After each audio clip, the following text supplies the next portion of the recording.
Hey there, I'm Professor McBride, labor nurse, OB instructor, and your guide to everything OB. Let's get to it.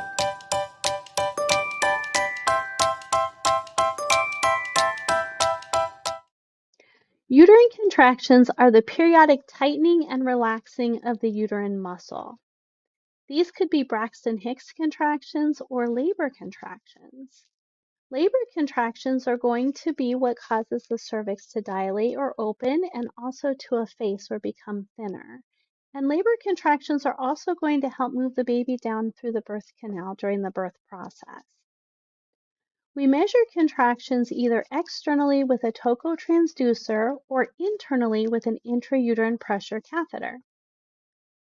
So Braxton Hicks contractions are going to be those irregular, mild, or painless contractions that can happen before labor starts. And these are like the practice contractions that don't really cause the cervix to change. Labor contractions are going to be more regular, they're going to last longer, they become more frequent and stronger as the labor progresses. So typically these are going to be about 3 to 5 minutes apart, lasting about 60 to 90 seconds. If we're monitoring the contractions externally, we'll use a tocotransducer, which is a pressure-sensitive device that we place at the fundus or the top of the uterus.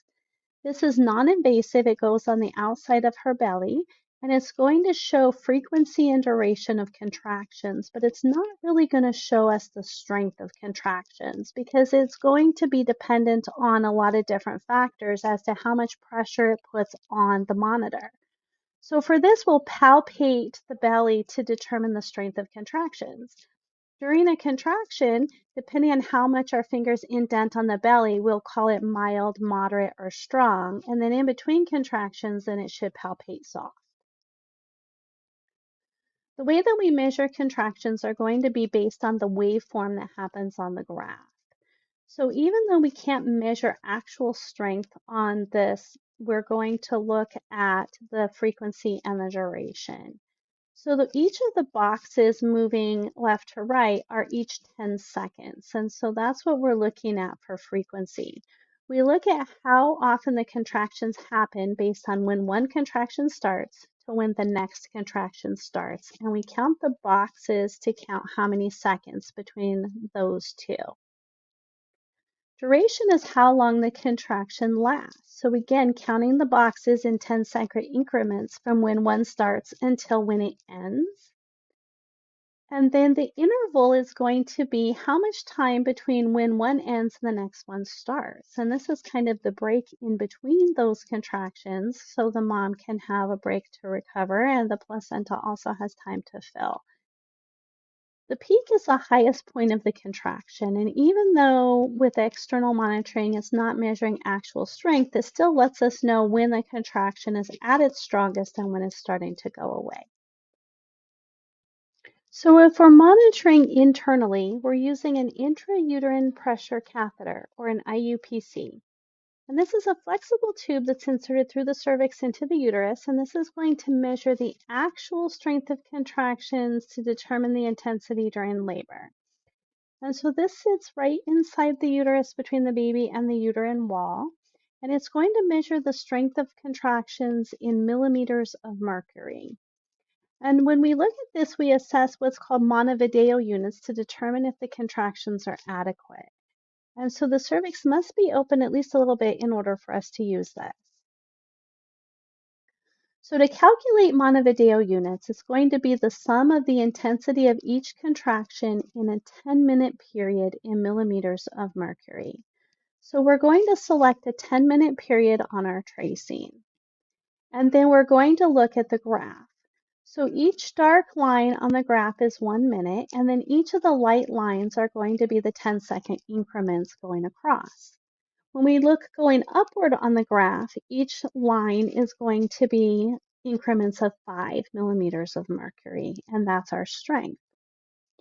So MVUs are going to be calculated by multiplying the number of contractions in the 10-minute period by the average intensity of each contraction in millimeters of mercury, or we can calculate each individually. So we're going to look at how to do that. So if we're going to look at the strength of each contraction, now we're going to look at the numbers on the graph that we now have in this shaded area. So the numbers in the shaded area reflect that measurement in millimeters of mercury, and then each line is 5 millimeters of mercury counting upward. So for each contraction, we're going to look at the baseline, and then we're going to subtract that by the strongest part of the contraction, or the peak. So when we look at the peak, we're going to look at the numbers in millimeter of mercury, and then we're going to subtract the resting tone. So for this first contraction, if we look at the peak of this first contraction, it is approximately 70 millimeters of mercury. Now, if we look at the dotted line for the expected baseline, that's going to be 10 millimeters of mercury. But if you look at our resting tone, it's actually sitting at about 15. So for this first contraction, the peak is at 70 millimeters of mercury. The baseline's 15. So you subtract and you come up with 55 millimeters of mercury is the strength of the first contraction. The second contraction's peak is at about 65 millimeters of mercury, and then we're going to subtract the 15 from the resting tone and find that that contraction is about 50 millimeters of mercury. The third contraction's peak is at about 60 millimeters of mercury minus the 15 makes that contraction about 45 millimeters of mercury.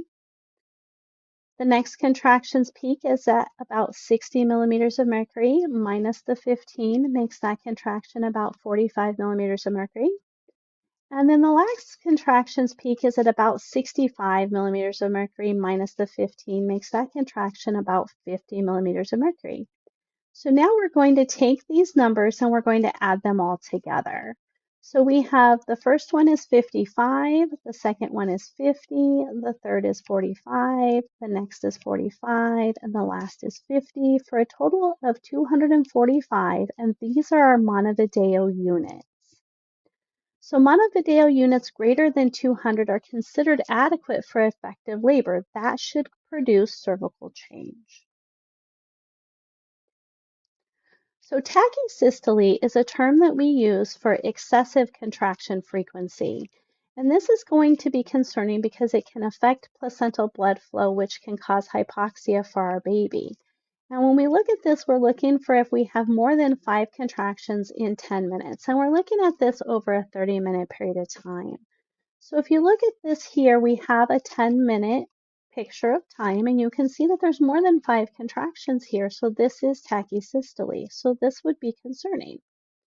Other abnormal uterine activity. If we have a series of single contractions lasting longer than 2 minutes, remember that contractions typically last 60 to 90 seconds. More than 2 minutes is too long.